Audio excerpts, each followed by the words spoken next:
Nós vamos falar hoje então 1 Pedro 4, do 7 ao 11. Estamos chegando aí ao final da reflexão. Hoje é a antepenúltima, semana que vem é a última reflexão.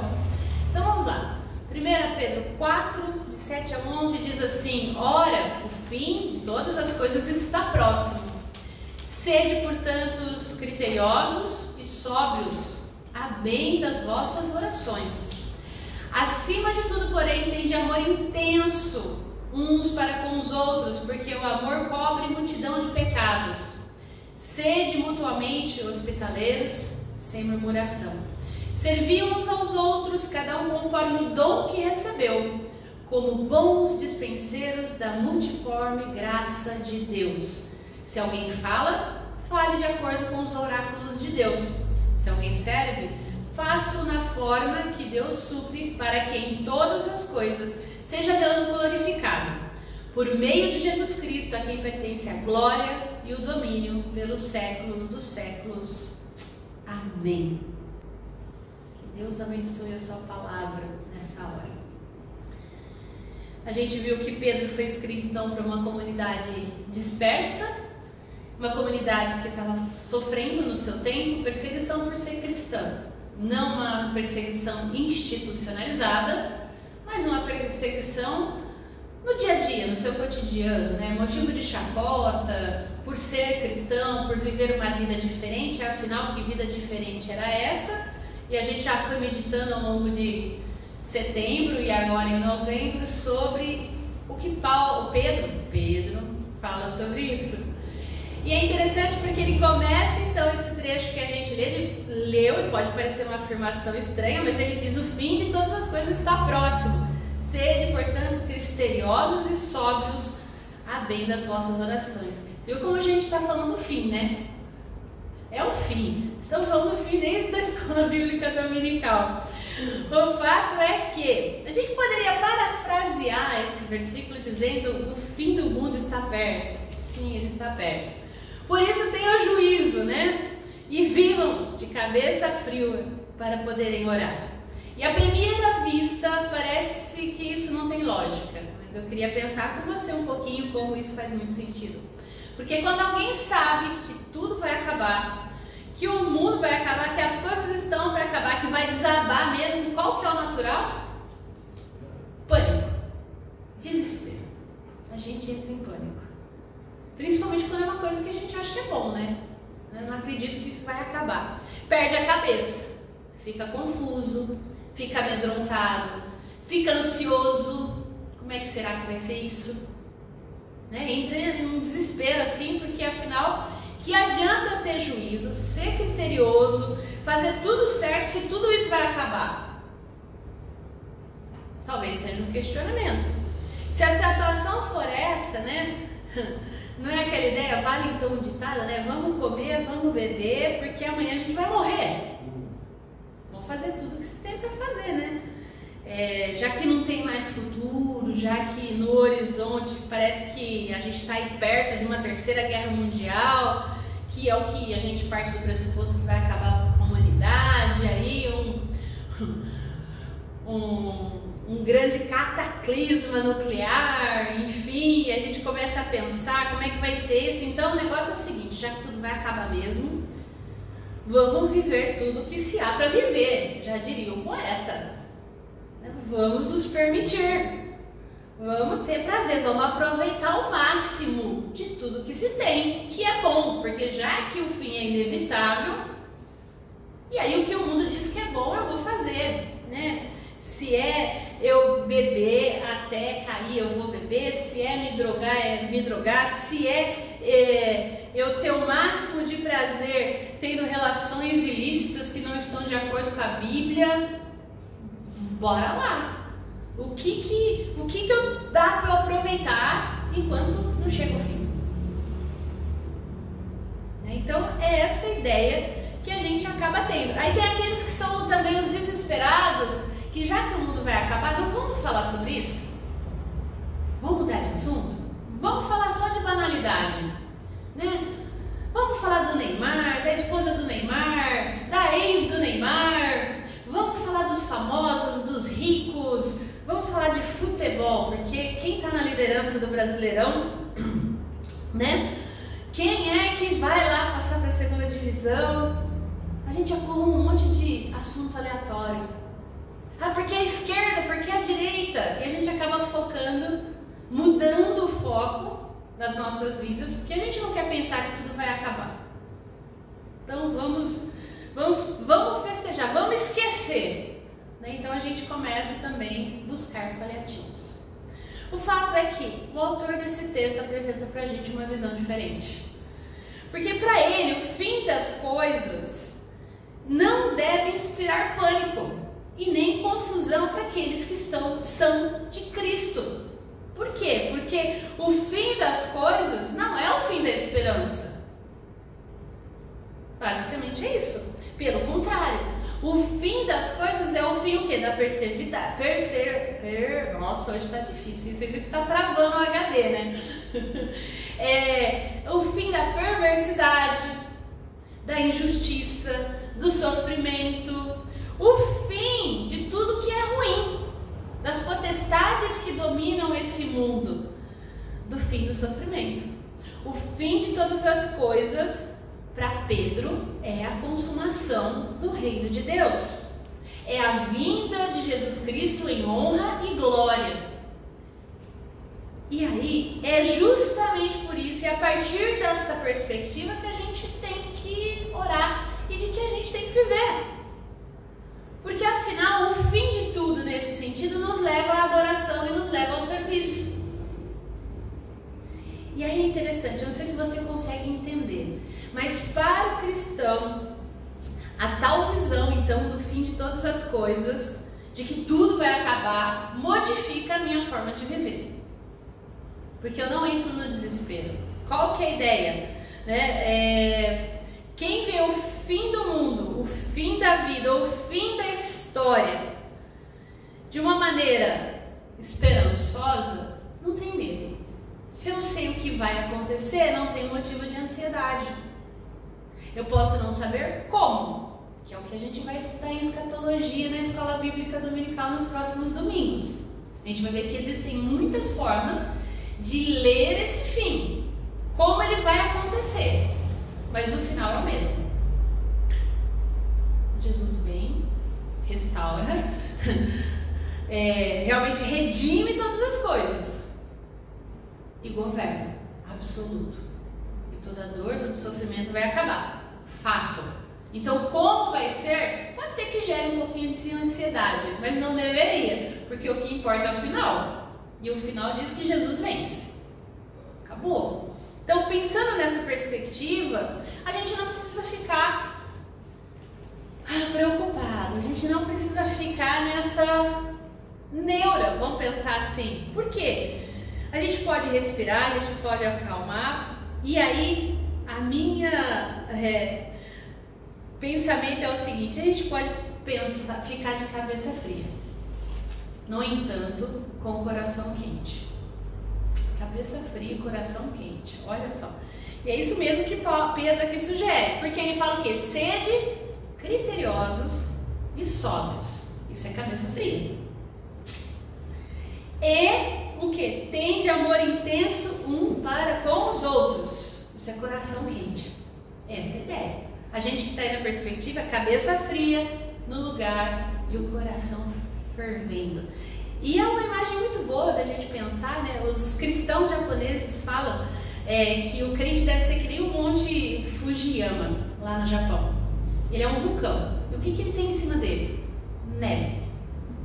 E dentro, ele é quente. Então, cabeça fria, coração quente, né? E quem dera que a gente pudesse viver sempre assim, porque geralmente é o contrário. A gente esquenta a cabeça e faz o quê? Esfria o coração. A gente vive de forma indiferente, quando na verdade nós deveríamos arder por dentro, diante do sofrimento e da miséria que nos rodeia, diante do pecado inevitável e do sofrimento pelo pecado, porque a gente já sabe o fim das coisas. Mas geralmente a gente entra em desespero e entra na indiferença. E o convite para nós é justamente o outro. E a partir dessa perspectiva, Pedro apresenta como então ter o coração quente. Primeiro, sede mutuamente hospitaleiros sem murmuração. Isso mantenham as suas casas abertas uns aos outros, sem reclamar quando o irmão vier procurar você. Ou seja, não se isole, não fique fechado dentro do seu mundo, dentro da sua bolha. Hoje em dia é a bolha, a gente tem as nossas bolhas. Não fique fechado, vivendo só para si mesmo. Se você parar para pensar, a gente tem pouco tempo para servir, para glorificar Deus, e a gente não sabe quanto tempo, porque Cristo vem, mas vem como ladrão, e o ladrão você não sabe quando vem. Pode ser amanhã, pode ser depois, pode ser agora. Então você tem pouco tempo porque você não sabe quanto tempo você tem. O fato é que os dias estão contados, o do mundo e o nosso. E o que a gente deve fazer enquanto isso? Aproveitar de forma sóbria o tempo que a gente tem. E essa é a última oportunidade mesmo que Deus dá pra gente nesse mundo para erguer sinais do novo céu e da nova terra, da promessa que Ele tem. Conforme a gente viu lá em Isaías e conforme a gente pode assim visualizar em Apocalipse.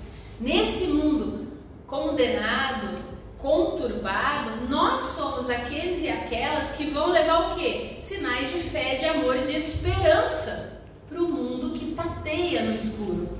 Então, ser mutuamente, ser hospitaleiro, é receber, é ouvir. E aí depois o que ele diz? Servir uns aos outros, cada um conforme o dom que recebeu, como bons dispenseiros da multiforme graça de Deus. E aqui é interessante, o dom que nós recebemos, o talento, a capacidade que Deus coloca em nós. E aí aqui não é apenas o dom natural, quando você pensa, vamos supor, na capacidade que a gente tem, por exemplo, de costurar, de operar uma máquina, de fazer uma comida, mas também os dons que a gente pode realmente usar, que às vezes a gente não percebe que é dom, mas o falar, o se relacionar. Você vê como é o de organizar, de limpar. Porque tem gente que tem facilidade de falar e tem gente que não, e tudo isso é dom de Deus. É dom, e tem também os dons espirituais. Isso aqui a gente está pensando nos comuns, no cotidiano, e tem os espirituais. O fato é que, pela graça de Deus, Deus vai criando em nós, aqueles que creem em Jesus Cristo como Senhor e Salvador, os dons que a igreja precisa.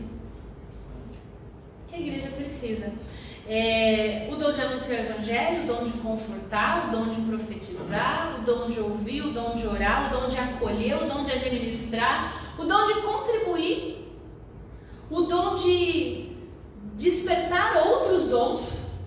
Parece que não, mas a gente não se dá conta de como é multiforme isso. Lá no Semear a gente aprendeu no congresso sobre isso. O plantador da igreja ele não vai ter todos os dons. Deus vai mandando pessoas. Eles trabalharam muito a questão, vamos supor, de você pode ser uma pessoa com a cabeça sistematizada, organizacional, um engenheiro, você pode ser um artista. E aí, se você é um ou outro, o que Deus faz? Manda pessoas para ajudar você na organização da igreja. Nenhum de nós, no reino de Deus, somos autossuficientes. Deus sempre vai mandar pessoas para complementar as nossas capacidades. Seja o cônjuge, seja um amigo. Deus vai suprindo essas necessidades no povo de Deus. Quantos dons forem necessários para que a edificação da comunidade de Jesus no mundo aconteça. E é maravilhoso isso, porque esses dons, eles são dados para quê? Para servir. Não é para se gabar, não é para ter orgulho, não é para nada. Eles nos são dados para louvar e bendizer ao Senhor. Não é para a gente se engrandecer.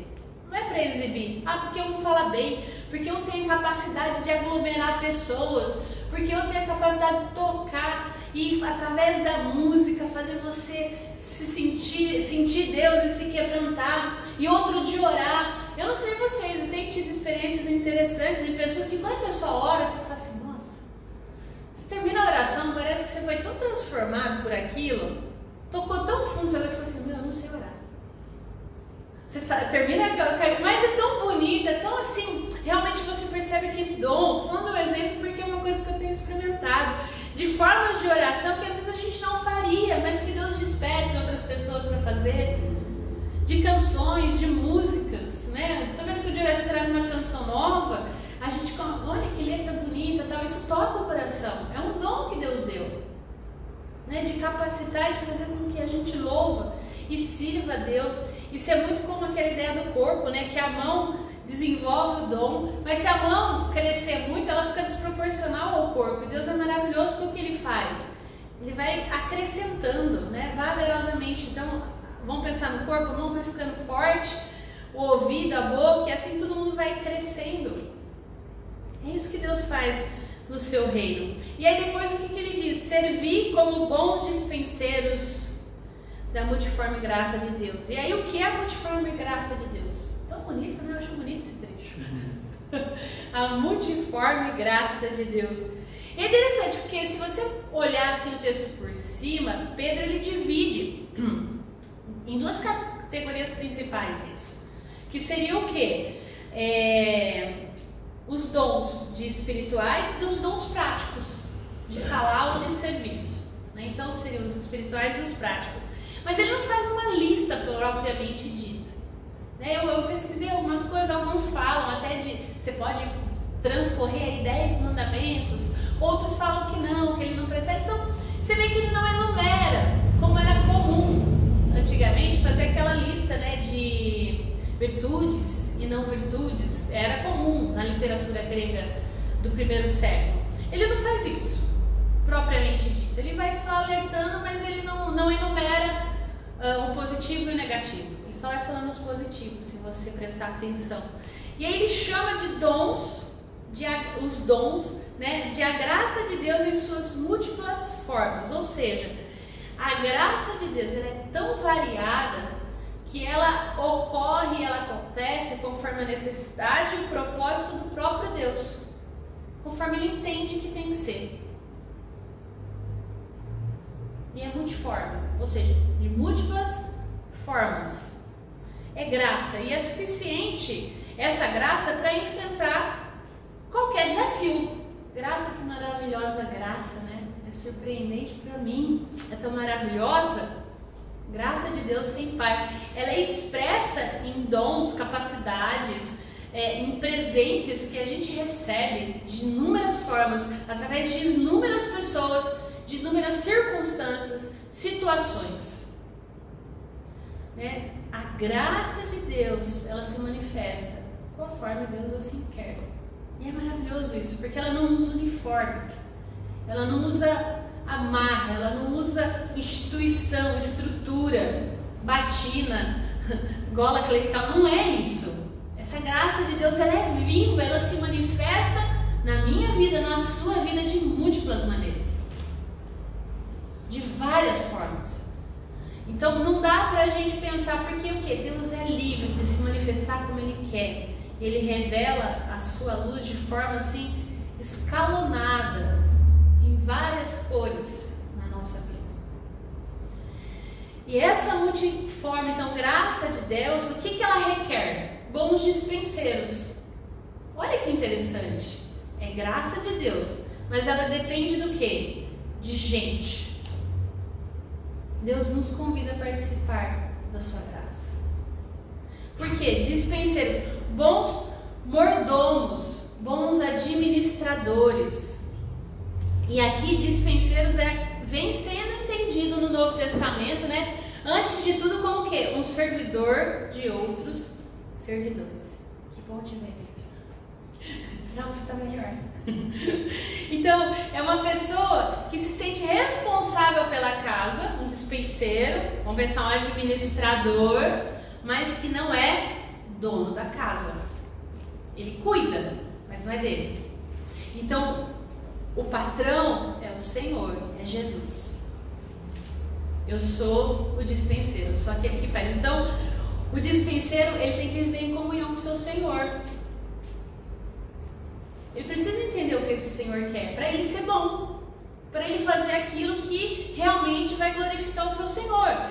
E aí essa ideia do contato é maravilhoso, porque falar com esse dispenseiro sobre tudo que acontece na casa faz o quê? Faz eu entender e estar por dentro da casa, porque ela não é minha, ela é do Senhor, é dele. Então eu preciso entender o que ele quer, como ele quer. A gente escuta falar com Deus faz bem a alma, faz eu entender o que Deus quer. Quanto mais eu busco a Deus, mais eu entendo e mais eu sei quem ele é. Isso faz com que eu seja um bom dispenseiro, porque senão corre o risco de eu querer fazer do meu jeito, conforme eu quero, sendo realmente uma verdadeira desgraça, sem graça nenhuma. Então, é interessante isso, porque não é como um visitante que se hospeda na casa, hoje e amanhã vai embora, mas também não é um criado que trabalha só pelo dinheiro, ou seja, eu não vou fazer as coisas de Deus só para receber bênção, que aí eu sou funcionário de Deus. E a ideia do administrador não é só isso. Então, é algo abençoado, é graça. E é interessante que quando a gente pensa numa comunidade que tem bons dispenseiros, pessoas realmente que gostam, como membros que não estão só passeando por dentro da casa, mas que se sentem responsáveis pela casa, porque de certa forma essa casa também é nossa. Porque se Cristo diz que Ele é o herdeiro e nós somos co-herdeiro com Ele, a casa é nossa. A casa também é nossa. E olha a multiforme graça de Deus aí. Porque você fala assim, o que eu tenho com isso? Eu não sou herdeiro de sangue. Não tem nada que eu possa fazer para merecer. E Ele ainda me chama para ser bom dispenseiro e ainda ser herdeiro. O herdeiro cuida bem. Pelo menos seria o bom pressuposto, né? Que o herdeiro vai cuidar bem. Se cuida é outra história, pensando no nosso contexto, né? Mas o fato é que quem vem, o herdeiro, o dono da casa mesmo, ele olha e consegue vislumbrar, nossa, aquela parede ali, aquele trinco não estava lá ontem. O que será que aconteceu? Vamos organizar? Hoje a gente chegou aqui todo mundo com um pacotinho de copo. Por quê? A gente percebeu que não tinha copo, né? Trouxemos. Por quê? Porque a casa é nossa, não é de um terceiro. Então, essa é a ideia do dispenseiro. O que eu consigo visualizar? O que está faltando? Como eu posso ajudar? O co-herdeiro faz isso. Então, a gente está pensando na estrutura física, mas quando a gente pensa também espiritualmente falando, a gente começa... Já que a gente é hospitaleira, a gente vai entender e receber as pessoas e a gente consegue aplicar essa graça de Deus para aquelas pessoas que chegam até nós. E aí vale a gente pensar, né? Será que nós temos sido bons dispenseiros? Naquilo que Deus te deu para melhor fazer, que você possa fazer o melhor, expressando a graça de Deus. Não só aqui na comunidade de fé, mas aonde você estiver. Fazendo, glorificando a Deus. Isso é muito bom para a gente pensar e que a gente possa orar, Deus, mande dispenseiros aos milhares, que não sejam em todas as igrejas cristãs que a gente vê por aí apenas visitantes, mas que todos possam ser mordomos fiéis, que entendem o reino de Deus, que fazem parte do reino de Deus, que propaguem esse reino e que cuidem desse reino. Dispenseiros que falem e agem conforme o Senhor fala e age, guiados pela autoridade do dono da casa, pelo seu poder, orientados por Ele. E aí, eu queria concluir dizendo o seguinte: dispenseiros que amem como o dono da casa, porque o dono da casa ama. E o sentido em que o amor cobre multidão de pecados aqui vai muito além da prevenção do pecado. A ideia de cobrir, né, que outros versículos biblicamente também falam para a gente, envolve o quê? Perdão. Perdão. Quando alguém nos ofende e depois mostra arrependimento, a gente não tem a opção de perdoar, a gente é obrigado a perdoar. Porque Cristo nos perdoou muito antes da gente se arrepender, inclusive. E mesmo quando nós não somos pessoalmente prejudicados pelo pecado do outro, ainda nós devemos amar. de uma maneira que aquela pessoa possa alcançar perdão de Deus. Jesus amou os pecadores tanto, né, que ele ofereceu-se a si mesmo como solução para o pecado, para qualquer coisa que a pessoa pudesse fazer que não estaria de acordo com a palavra de Deus. Ele morreu na cruz e convidou todos nós a recebermos o benefício do seu sacrifício por meio da fé. E talvez você possa pensar, então eu também tenho que morrer. Não, né? Nós não podemos e não precisamos morrer como sacrifício pelos pecados dos outros. Mas ainda assim, para cobrir essa multidão de pecados, nós temos um papel importante na salvação dos pecadores, que é pregar o Evangelho. Isso Deus, Cristo Jesus, delegou até nós, para que essas pessoas possam ser levadas à salvação. E aí, seja falando ou seja servindo. E aí eu queria terminar com uma frase do John Stott: amar é sacrificar a si mesmo para servir os outros. E onde não existe nem sacrifício, nem serviço, não existe amor. E vale a gente pensar, né? Que a gente possa ser sóbrio, que a gente possa vigiar em oração, que a gente possa ter esse coração quente, com a cabeça então fria, sóbria, para que a gente possa ser hospitaleiro, para que a gente possa ministrar os dons que Deus tem nos dado no serviço dele, para que a graça dele alcance essas pessoas, como nos alcançou. Como nos alcançou. E que a gente possa se regozijar, assim, para que a gente possa glorificar a Deus em tudo. Que isso seja real, que a gente esteja pronto para o serviço, para servir como bons dispenseiros, para que assim a gente demonstre amor pelos perdidos. Que assim seja comigo e com você. E como Pedro diz no último versículo da nossa passagem, se alguém fala, fale de acordo com as palavras de Deus. Esse é o nosso parâmetro. São as Escrituras. Para saber se aquilo que a pessoa fala está certo ou está errado, é a Bíblia. Se alguém serve, façam na força que Deus fornece. A gente tem limites. E Deus sabe disso. Para que todas as coisas seja Deus glorificado por meio de Jesus Cristo, a quem pertence a glória e o domínio pelos séculos dos séculos. Amém. Que assim seja.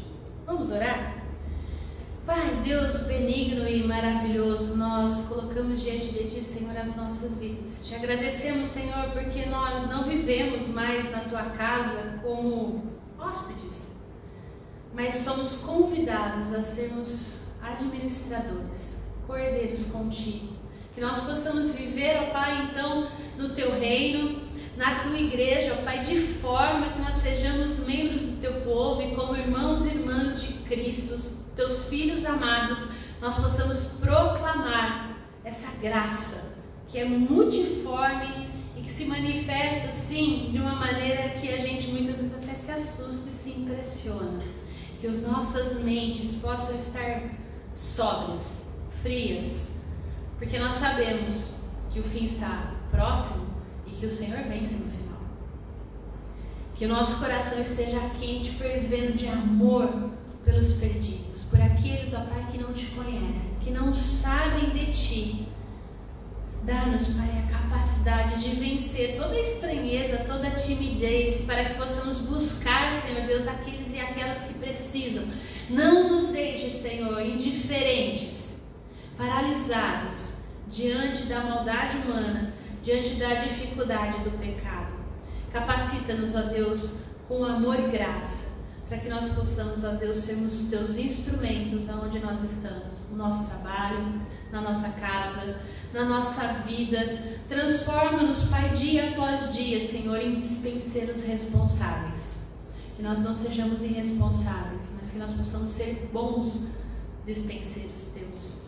Tu vieste erguer o Teu reino em glória e majestade, enquanto ele não se na sua completude, enquanto ele não se completa. Que a gente possa viver nessa esperança e servir ao Senhor com alegria e de forma fiel. Nós pedimos assim, no nome de Jesus. Amém. E através disso também a gente vai cantar uma canção que fala vaso de bênção, que a gente possa ser vaso de bênção para o Senhor. Nós temos feito as nossas contribuições, né, via Pix, mas agradecer a Deus, porque contribuir também com os dízimos e as ofertas é dom de Deus. Que Deus nos capacite a assim fazermos.